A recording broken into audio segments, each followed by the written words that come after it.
या उसके पिता तय करें। और बड़ा भाई के पिता का तुल्य होता ही है।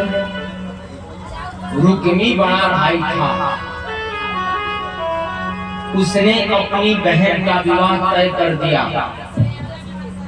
किसी बिटिया का विवाह तय हो जाए और बारात आने वाला हो, और जिस दिन बारात आ रहा है उसी दिन कदाचित अगर वो लड़की भाग जाए तो उस पिता के लिए और उस भाई के लिए कितना शर्म की बात है कि नहीं? शर्म की बात है। लेकिन भगवान यहाँ भगा करके रुक्मिणी को ला रहे हैं। भगवान भगा करके ला रहे हैं। प्रश्न उठता है कि अगर भगवान हैं और रुक्मिणी माता लक्ष्मी हैं तो भगवान ने ऐसा कार्य क्यों किया? किसी बिटिया का विवाह होने वाला है, गौरी पूजन हो गया है, बारात दरवाजे आ गया है, द्वार पूजा हो गया, महाराज चाय पानी बरियात वाले कर लिए, नाश्ता पानी कर लिए, और दूल्हा से कोई जा करके बता रहा है क्या कि तुम्हारी होने वाली पत्नी तो भाग गई। महाराज दूल्हा तो टी करके रो रहा है दरवाजे पे। उसके लिए शर्म की बात हो गई कि मैं गांव में जाकर के क्या मुंह दिखाऊंगा कि विवाह करने के लिए गया था, मेरी दुल्हन ही बन गई। तो भगवान यहाँ हरण करके ला रहे हैं रुक्मिणी का, लेकिन क्यों ला रहे हैं इसको बड़े ध्यान से सुनिएगा। भगवान ने ऐसा कार्य क्यों किया? हम सभी लोगों को, समाज को एक निर्देश भगवान देना चाहते हैं, जिस निर्देश को हम सबको सुनना चाहिए।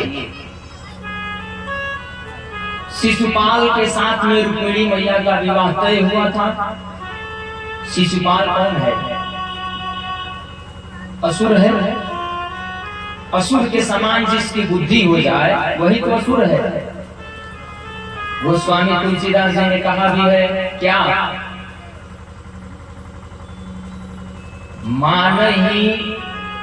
मानहि मात पिता नहीं देवा, और साधु संग करवावहि सेवा, जिनके यह आचरण भवानी, ते जानहु निश्चर सम प्राणी। यानी कि जो माता को नहीं मानता, पिता को नहीं मानता, गुरु को नहीं मानता, साधु संतों महंतों को नहीं मानता, किसी पूजा पाठ को नहीं मानता, दिनों रात अवक्ष भोजन करता है, जिनका यह आचरण है तो जान जाएगी कि वही असुर है, वही दैत्य है। माँ नहीं, माता पिता नहीं देवा, और साधु संग करवावहि सेवा, जिनके यह आचरण भवानी, ते जानहु निश्चन सम प्राणी। दैत्य का सिंह कुछ नहीं होता महाराज। रावण तो ब्राह्मण था, रावण तो ब्राह्मण था, और उसमें भी कर्मकांडी ब्राह्मण था। शंकर भगवान के यहाँ पूजा कराने के लिए जाता था। शंकर भगवान के यहाँ पूजा कराने के लिए जाता था, और रावण के यहाँ ब्रह्मा, इंद्र, विष्णु इत्यादि जो देवता हैं वो रावण के यहाँ हाजिरी देने के लिए आते हैं। 9 ग्रहों को अपनी वशीभूत रखता है ज्योतिष शास्त्र के अनुसार। इतना प्रचंड विद्वान है, लेकिन उसको गोस्वामी तुलसीदास जी कहते हैं कि ये असुर है। क्यों? क्योंकि वह देवता को मानता है, न माता पिता को मानता है, न अतिथियों को मानता है। तो जिसका यह आचरण होता है वही तो असुर है।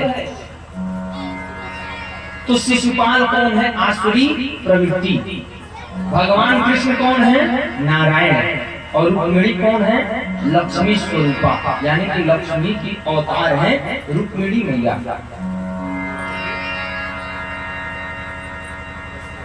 बोलिए भक्तवत्सल भगवान की। बड़े ध्यान से सुनिएगा, ये हमारे जीवन को स्पर्श करता है। भगवान ने हरण क्यों किया, ये हमारे जीवन से स्पर्श करता है। आसुरी प्रवृत्ति के साथ माता लक्ष्मी का विवाह तय हो गया। लेकिन लक्ष्मी तो नारायण की पत्नी है, रुक्मिणी लक्ष्मी की अवतार है, तो लक्ष्मी तो नारायण की पत्नी है। तो नारायण की पत्नी है तो पत्नी तो हमेशा पति के साथ में ही रहना स्वीकार करेंगी। तो लक्ष्मी के पति है नारायण, तो वो लक्ष्मी शिशुपाल के साथ कैसे चली जाए, जो आसुरी प्रवृत्ति है। हम सबने लक्ष्मी के पति बनने का प्रयास किया। देखिएगा ये कथा हम सबके जीवन में कैसे स्पर्श करती है। हम सबने लक्ष्मी के पति बनने का प्रयास किया। किसी भी व्यक्ति से पूछिए, आज चाल चलन में लक्ष्मी मतलब पैसा, लक्ष्मी मतलब पैसा, पैसे को हम लक्ष्मी मानते हैं, तभी तो धनतेरस के दिन पैसा का पूजा करते हैं, लक्ष्मी नारायण भगवान कुबेर का पूजा करते हैं, अपने घर में आभूषण जो सोने चांदी रखे हैं उसका पूजा करते हैं, क्योंकि उसको हम लक्ष्मी मानते हैं। तो लक्ष्मी को हमने क्या किया, लक्ष्मी के पति बनने का प्रयास किया। किसी भी व्यक्ति से पूछा जाए या पूछा जाता है कि ये कितने बड़े हैं, कोई कहता है लखपति हैं, कोई कहता है करोड़पति हैं, यानी कि करोड़पति लक्ष्मी करोड़ लक्ष्मी के पति बनने का प्रयास कर रहा है। क्या कर रहा है, पति बनने का प्रयास कर रहा है। यानी कि उस लक्ष्मी के पति कोई ये नहीं कहता था लक्ष्मी के पुत्र हैं, करोड़ पैसे का पुत्र हैं हम, करोड़ लक्ष्मी के पुत्र हैं हम। सब लोग कहते हैं करोड़पति हैं, लखपति हैं, अरे भाई भाई लखपति हैं, अरे भाई भाई करोड़पति हैं, यानी कि उस लक्ष्मी पे अपना अधिकार सिद्ध कर दिया। और लक्ष्मी को हम क्या मानते हैं, माता मानते हैं, जो जगत की माता है। तो जगत की जो माता है उनको हमने पत्नी के तरीका चलने के प्रयास किया, पत्नी के तरीका उसको चलाने का प्रयास हम सब मिल करके कर रहे हैं। और वो माता को, जो हमारे पास पैसा रूपी लक्ष्मी है, उस माता को हम क्या करते हैं, मांस की दुकान पर गए, चिकवे की दुकान पे जाकर के हम उससे मांस ले लिए, और मांस लेने के बाद में बदले में कहता है कि मुझे कुछ दो, तो क्या करते हैं, अपने जेब से अपनी माता को निकाले और उसके दुकान पर छोड़ देंगे। यानी कि उस धन रूपी लक्ष्मी को हम चिकवे के दुकान पर दे करके आ गए। मदिरालय में गए, वहां जाने के बाद कहता है कि पहले दो तब मैं दूंगा। वहां पे अपने धन को निकाला और निकाल करके मदिरालय में दे दिया, शराब की दुकान पे दे दिया। और देने के बाद में वहां से शराब लेकर के चले आए। यानी कि अपनी माता का दुरुपयोग करना हम प्रारंभ कर दिए। उसके दुकान पे लक्ष्मी को दे आए और वहां से शराब को लेकर के चले आए। यानी लक्ष्मी का दुरुपयोग हमने करना शुरू कर दिया। तो लक्ष्मी का जब दुरुपयोग हम करना शुरू कर दिए, और जिस दिन लक्ष्मी अगर रुष्ट हो गई हमसे, अगर माता पिता हैं, एक बार बच्चा गलती करे तो माता पिता माफ कर दे, दो बार बच्चा गलती करे तो माता पिता माफ कर दे, लेकिन दिनों रात अगर वही बच्चा गलती पे गलती करता रहे तो एक ना एक दिन तो उसके पति लेकर के चले जाएंगे उसको। और एक चीज, आपके पिता बाहर काम कर रहे हैं, कोई पुरुष बाहर काम कर रहा है और अपने पत्नी से क्या कहता है कि तू घर पे रह करके बच्चों को देख रेख करो, ताकि हम तो बाहर कमाने के लिए चले जाएंगे, तो बच्चों का लालन पालन कौन करेगा, तू बच्चों को देख रेख कर, मैं कमा करके आता हूँ। और वो पिता कमाने के लिए परदेश चला जाए और घर में उसकी माताजी बच्चों की देख रेख करती हैं, लेकिन वो बच्चा दुष्ट प्रवृत्ति का है और दुष्ट प्रवृत्ति का होकर के अपनी माता को सताता है, प्रताड़ित करता है, अपनी माता को दुरुपयोग करता है, तो एक दिन नहीं बताएगी अपने पति से कि मेरे पति इस बच्चे को डांटेंगे, 2 दिन नहीं बताएगी, 4 दिन नहीं बताएगी, लेकिन जिस दिन वो तंग हो जाएगी कि हमारा तो नित्य प्रतिदिन ये दुरुपयोग करता जा रहा है, तो एक ना एक दिन अपने पति को बुलाएगी और उसका पति अब की बार आएगा तो एक ना एक दिन उस बच्चे के जीवन से अपनी पत्नी को लेकर के चला जाएगा, और जब लेकर के चला जाएगा तो वो बच्चा जीवन भर के लिए अनाथ हो जाएगा, क्योंकि उसके ऊपर से उसके माता पिता का साया समाप्त हो जाएगा। यही हुआ शिशुपाल और रुक्मिणी के साथ में।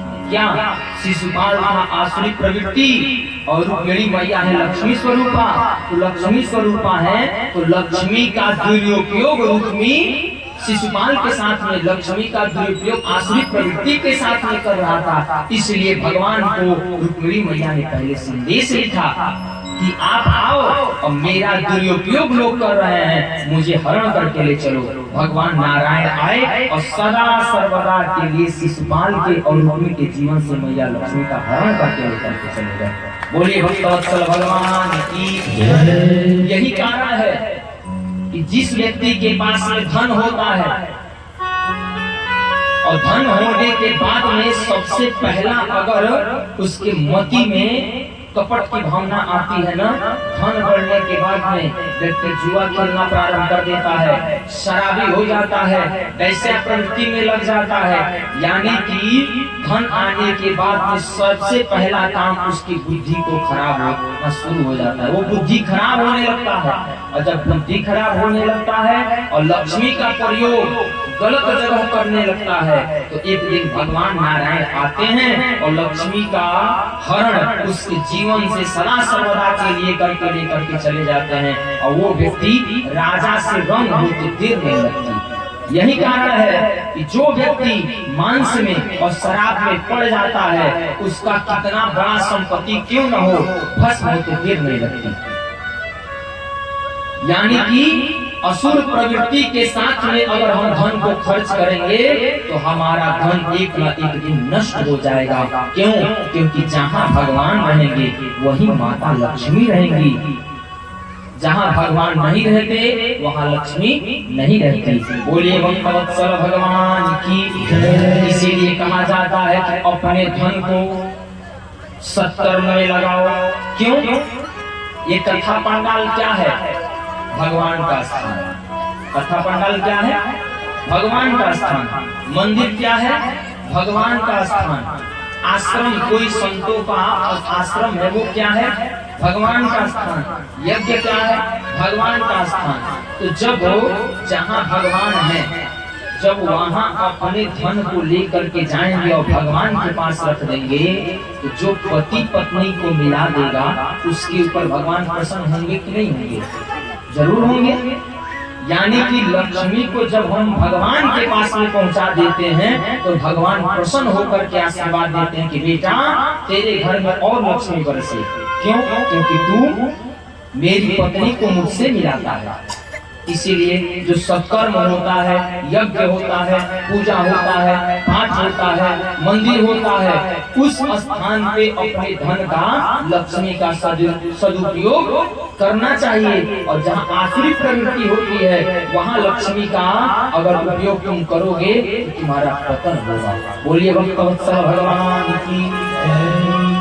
इसका सीधा साधारण उदाहरण मैं आपके सामने पेश करता हूँ, ध्यान से सुनिएगा।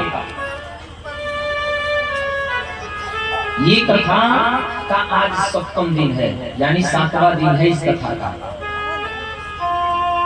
आप एक चीज बताइए, प्रैक्टिकल करके आप इस चीज को समझिएगा। ये कथा जब 30 तारीख से प्रारंभ हुई तो इस कथा के पंडाल में जितना भीड़ 30 तारीख को था, क्या उतना ही भीड़ आज है? नहीं है ना? यानी कि दिन पे दिन इस कथा के पंडाल में भक्तों की संख्या बढ़ती गई। रोज भक्त लोग बढ़ते गए और ये कथा नित्य प्रतिदिन 7 दिन तक चलती गई, भक्तों की संख्या बढ़ती गई।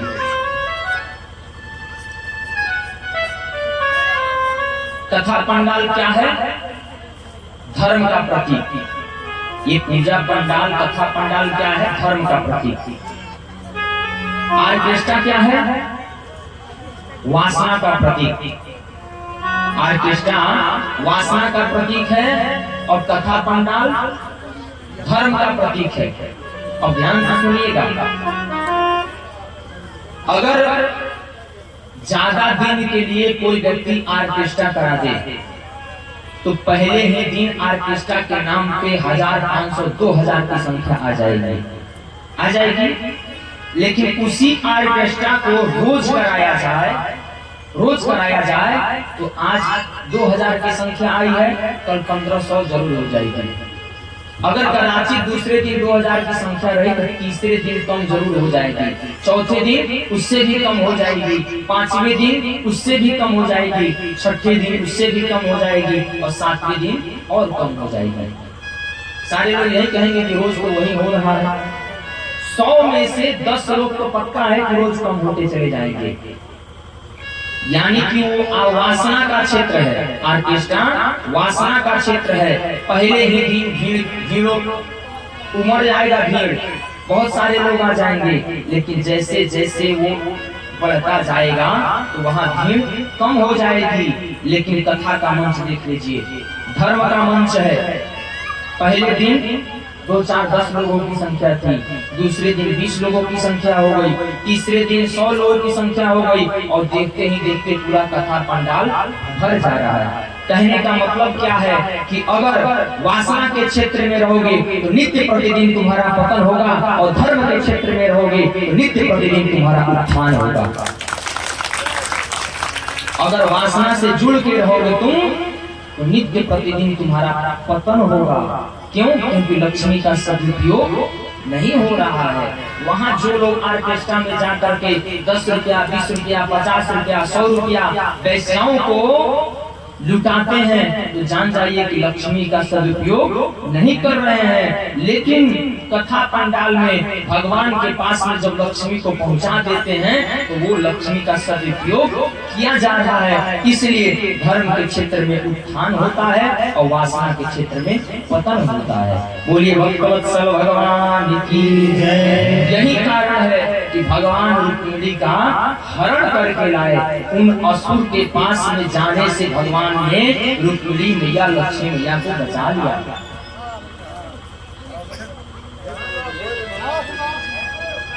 देवालय में जहाँ मंदिर बन रहा हो, भगवान का भंडारा हो रहा हो, यज्ञ हो रहा हो, कथा हो रहा हो, पूजा हो रहा हो, उस स्थान पे माता लक्ष्मी को जरूर पहुंचाना चाहिए ताकि हमारा धन, हमारे पास जो लक्ष्मी है वो नारायण के श्री चरणों में शोभायमान हो जाए। बोलिए भक्तवत्सल भगवान की जय। रुक्मिणी मैया और भगवान कृष्ण कन्हैया लाल के अंश से एक पुत्र पैदा हुआ।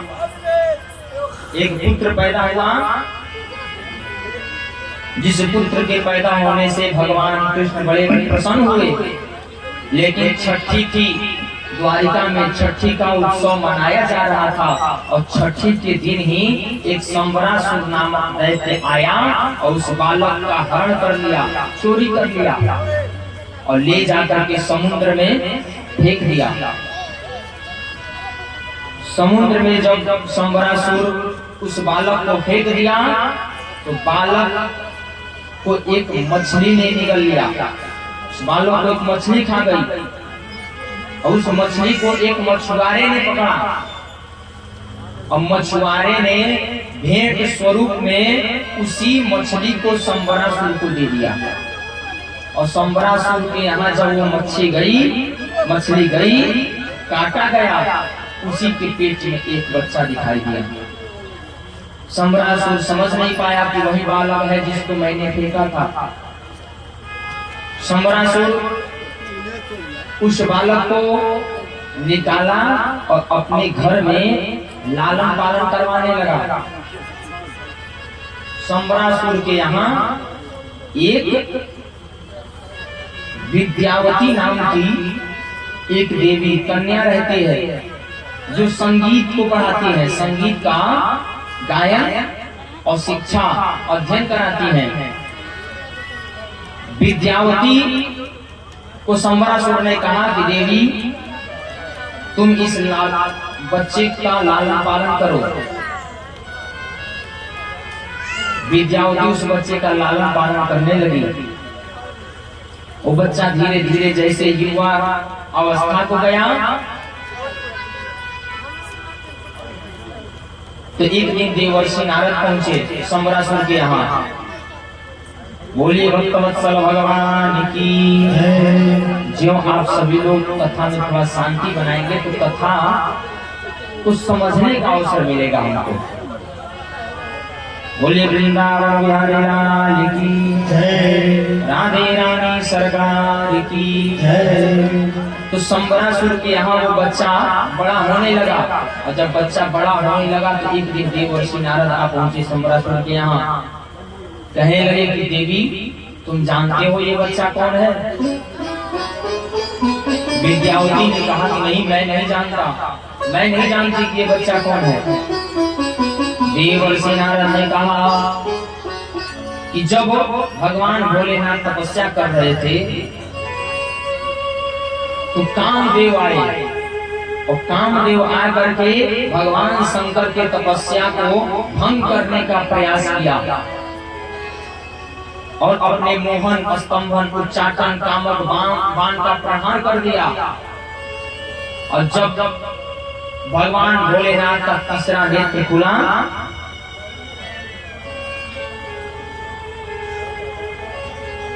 क्रोधित हो गए थे भगवान शंकर। भगवान शंकर का तीसरा नेत्र खुला, और तीसरे नेत्र के खोलने से तुम्हारा ये कामदेव जल करके भस्म हो गया।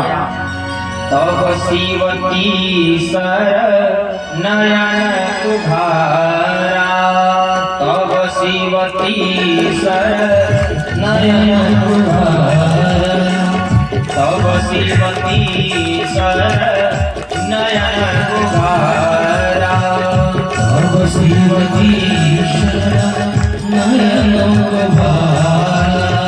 चितवत काम भयं जय सारा, चितवत काम भयं जय सारा, चितवत काम भयं जय सारा, चितवत काम भयं जय सारा। भगवान शंकर ने ज्यों तीसरा नेत्र खोला, और खोलते ही कामदेव जल करके भस्म हो गए। कामदेव की पत्नी रति आई, आकर के शंकर भगवान से प्रार्थना करने लगी कि प्रभु, मेरे पति का क्या अपराध था? भगवान शंकर ने कहा कि मेरे अंदर काम उत्पन्न करने का प्रयास कर रहा था, इसीलिए मेरा क्रोध से तीसरा नेत्र खुला, तुम्हारा पति जल गया। रति ने कहा कि मेरे पति को क्षमा कर दीजिए। भगवान शंकर ने कहा कि जाओ, मैंने माफ किया, लेकिन तुम्हारा पति का जन्म कब होगा? जब यदुवंश कृष्ण अवतारा, जब यदुवंश कृष्ण अवतारा, होय निहरण महाबल भारा, होय निहरण महाबल भारा। कृष्ण तनय होई हरि पति तोरा, कृष्ण तनय होई हरि पति तोरा, वचन अन्यथा होई न मोरा, वचन अन्यथा होई न मोरा, वचन अन्यथा होई न मोरा, वचन अन्यथा होई न मोरा। बोलिए भक्तवत्सल भगवान की जय। भगवान शंकर ने कहा कि देवी रति, मेरा वचन अन्यथा नहीं हो सकता। जब यदुवंश में कृष्ण अवतार लेंगे तो उनके जो पुत्र उत्पन्न होगा वही पुत्र तुम्हारा पति होगा। विद्यावती से नारायण कहते हैं कि देवी, ये जो बच्चा है कृष्ण का पुत्र है, जो अब की बार ये प्रद्युम्न के रूप में आया है। बोले प्रद्युम्न भगवान की जय। ये कृष्ण का पुत्र है प्रद्युम्न। और विद्यावती, तुम रति हो, जो अब की बार शंबरासुर के यहाँ तुम संगीत का कार्य करती हो। तुम कामदेव की पत्नी रति हो और ये तुम्हारा पति है। जो विद्यावती ने सुना ये हमारी पति हैं, विद्यावती और सेवा करने लगी। और जब प्रद्युम्न बड़े हुए और बड़े होने के बाद में शंबरासुर का वध किया और वध करके और उस विद्यावती को लेकर के प्रद्युम्न द्वारिका में चले आते हैं। बोलिए कृष्ण भगवान की जय। ऐसे शंबरासुर का भी उद्धार हो गया। द्वारिका में एक राजा रहते हैं जिनका नाम है सत्राजित। द्वारिका में एक राजा रहते हैं जिनका नाम है सत्राजित। ऐसा कहा जाता है कि भागवत की कथा पूरी सुन ली जाए और अगर स्यमंतक मणि की कथा न सुनी जाए, सुदामा चरित्र की कथा न सुनी जाए तो भागवत महापुराण अधूरा माना जाता है। क्यों? यही स्यमंतक मणि की कथा है जो चौथ के चांद देखने से जो कलंक लगता है, तो यही स्यमंतक मणि की कथा सुनाई जाती है, जिसको सुनने से कलंक का दोष नहीं लगता। तो भगवान की कृपा से हम सबके बीच में ये स्यमंतक मणि की भी कथा आ गई आज, जिसको सुन करके हम सभी लोगों को जिस सत्य कलंक लगता है वो कलंक का दोष समाप्त हो जाता है। बोलिए भक्तवत्सल भगवान की जय। सत्राजित राजा सूर्य भगवान के बहुत बड़े उपासक हैं। आसीत सत्राजितः सूर्यो, आसीत सत्राजितः सूर्यो भक्तस्य परमः सखा, प्रीतस्तस्मै मणिं प्रादात्, सूर्यस्तुष्टो स्यमन्तकम्, सूर्यस्तुष्टो स्यमन्तकम्। सूर्य भगवान के बहुत बड़े उपासक हैं सत्राजित। एक दिन सूर्य भगवान की तपस्या कर रहे थे, तो सूर्य भगवान की तपस्या करते करते सूर्य भगवान प्रसन्न हो गए और प्रसन्न होकर के सत्राजित को एक स्यमंतक मणि दे दिए। उस मणि का प्रभाव था कि प्रतिदिन 100 किलो सोना स्यमंतक मणि प्रदान करता था।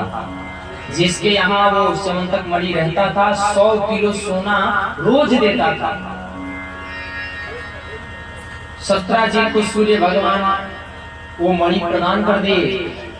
सत्राजित को मणि मिलने की खुशी में सभी लोगों का निमंत्रण अपने यहाँ रखा। उस निमंत्रण में सभी लोग आए, सभी राजा महाराजा लोग आए और उसी समय भगवान कृष्ण भी वहां पहुंचे थे। तो जब सारे लोग भोजन प्रसाद ग्रहण कर रहे थे तो सत्राजित सबके पास जाकर के उस मणि को दिखा रहा था कि देखिए सूर्य भगवान से मुझे एक मणि मिला है और इस मणि का प्रभाव है कि प्रतिदिन 100 किलो सोना देता है ये मणि। कृष्ण भगवान हंसे और हास्य में ही कृष्ण भगवान ने कहा कि ये मणि मुझे दे दो। सत्राजित का मुख मलिन हो गया, लटक गया। भगवान ने कहा नहीं नहीं मुझे नहीं चाहिए, मैं तो हास्य कर रहा था। सत्राजित इस बात को सुन करके मन ही मन में उसको तकलीफ हुई कि मुझे मणि मिला और कृष्ण कह रहे मुझे दे दो। लेकिन भगवान मुस्कुराए, कहे कि मैं तो मजाक कर रहा था, इसको अन्यथा मत समझना। सभी लोग चले गए और सत्राजीत का एक भाई है जिसका नाम है प्रसेनजीत। अब बड़े भाई के पास में कोई संपत्ति हो तो छोटा भाई तो सोचेगा ही कि मुझे भी इस संपत्ति का लाभ मिले। अगर कोई गाड़ी बड़ा भाई खरीद करके लाया तो छोटा भाई भी सोचेगा कि उस गाड़ी को मैं भी चलाऊं। तो सत्राजीत के यहाँ जब मणि गया तो प्रसेनजीत सोचा कि आज भैया नहीं है, क्यों न इस मणि को मैं भी पहन करके टहलूं, ताकि लोग देखेंगे कि इसके गले में मणि पड़ा है। तो प्रसेनजीत उस मणि को लिया और मणि को लेकर के और शिकार करने के लिए चल दिया। शिकार करने के लिए जंगल में बढ़ने लगा। उसके साथ में साथी मित्र सारे लोग जा रहे थे, लेकिन उसको तो प्रसन्नता थी और मणि में इतना प्रकाश था कि प्रसेनजीत को समझ में नहीं आया कि कब रात्रि हो गई। घनाघोर जंगल में प्रसेनजीत घोड़ा पे सवार होकर के आगे बढ़ने लगा। जितने साथी थे सब पीछे छूट गए और साथी पीछे छूट गए और प्रसेन बीचों बीच जंगल में पहुंच गया अकेले। एक सिंह ने देखा कि कोई चमकता हुआ पदार्थ मेरे तरफ आ रहा है। सिंह ने झपट्टा मारा और झपट्टा मारते ही प्रसेनजीत का प्राणांत हो गया। सिंह ने घोड़े को मार दिया, प्रसेन को भी मार दिया और उस मणि को लेकर के सिंह चल दिया, क्योंकि चमक रहा था मणि। सिंह को लगा कुछ खाने वाला कोई सामग्री है तो सिंह मणि को लेकर के चल दिया। सिंह आगे बढ़ा और जंगल में तो एक रिक्ष था, रिक्ष यानी भालू। भालू ने देखा कि कोई सिंह मणि को लेकर के जा रहा है तो वो रिक्ष सिंह के ऊपर हमला कर दिया और सिंह को मार करके वो रिक्ष अपने पास में मणि ले लिया और मणि लेकर के एक गुफा में प्रवेश कर गया और अपनी बिटिया को खेलने के लिए मणि दे करके विश्राम करने लगा। और इधर कई दिन बीत गए, प्रसेनजीत वापस जब नहीं आया तो एक दिन भरी सभा में सत्राजीत ने कहा कि जब इस मणि के उपलक्ष्य में मैंने भोजन भंडारा किया था तो कृष्ण हमसे कहे थे कि इस मणि को दे दो। हो सकता है कि मणि को लेकर के प्रसेन गया, प्रसेन को मार करके इस मणि को कन्हैया ने चुरा लिया। सत्राजीत ने थोड़ा सा कहा, महाराज उनके जो सभा के जितने सदस्य हैं उस बात को लमरा चौड़ा करके एकदम 2 हाथ का बना दिए। गांव में अगर कोई छोटी सी बात हो जाए तो लोग उस बात को इतना बड़ा लमरा करके बना देते हैं महाराज, ऐसा लगता है जैसे पहाड़ गिर गया। उस बात को सत्राजीत के सभासद इतना बड़ा लंबा चौड़ा करके फैला दिए कि कृष्ण ने प्रसेन को मार करके मणि को चुरा लिया। भगवान के कानों में ये बात पहुंचा। भगवान कहे, अरे राम राम, मुझे तो चौथ का चंद्रमा देखने का कलंक तो मेरे सर पे लग गया। मैं ऐसा किया भी नहीं हूँ और सारे लोग कह रहे हैं कि इस मणि को कृष्ण ने चुरा लिया। भगवान कहे कि जब तक इस कलंक को मिटाऊंगा नहीं तब तक अन्न जल ग्रहण नहीं करूंगा। भगवान निकल पड़े। प्रसेन के इष्ट मित्रों से पूछा कि कहाँ गया था प्रसेन। उसी मार्ग को इष्ट मित्रों ने बता दिया कि इसी रास्ते से गया था। उस रास्ते से भगवान चलने लगे। आगे आए तो देखे कि एक घोड़ा मरा था। आगे देखे कि प्रसेन का लाश मिला और प्रसेन का जहां शव मिला वहीं से एक सिंह का पग का निशान मिला। सिंह के पग को निशान को देखते हुए कृष्ण भगवान उस पग को देखते देखते आगे गए तो देखते हैं कि सिंह भी मरा है। वहां से एक वृक्ष का पग का निशान मिला। भगवान उस निशान को देखते हुए जब जाते हैं तो एक गुफा में प्रवेश कर जाते हैं। वो गुफा कहाँ था? पोरबंदर यानी गुजरात में पोरबंदर नामक एक स्थान है। वहां से 12 किलोमीटर की दूरी पे है जामवंत गुफा। उसी गुफा में भगवान प्रवेश कर गए। और भगवान जब उस गुफा में प्रवेश किए तो देखे कि एक कन्या एक ऋक्ष की पुत्री उस मणि के साथ में खेल रही थी। भगवान ने कहा कि बच्ची, बेटी, इस मणि को दे दो। इस मणि